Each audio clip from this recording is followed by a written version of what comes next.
खुलुमबाय, आंनि मुङा श्री खोरोमदाव ब्रह्म। आं दोंसे खन्थाइ आवरायनो आखायाव लादों। डिस्ट्रिक्ट चिरां, गामि आमटेका, जमनागुरि।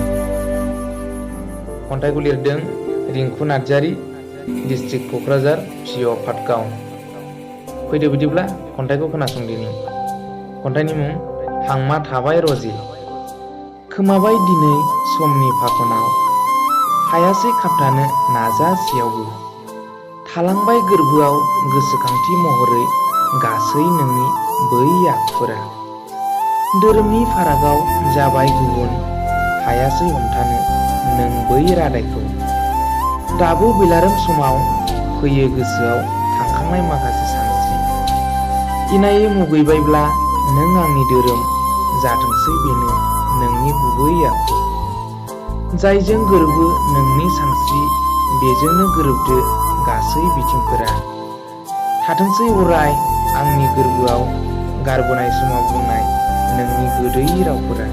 आय' धोरोम, बोखावबाय नों आंनि गोरबोनि हास्थायनाय। खन्थाइया एसेनोसै, गोजोन्थों।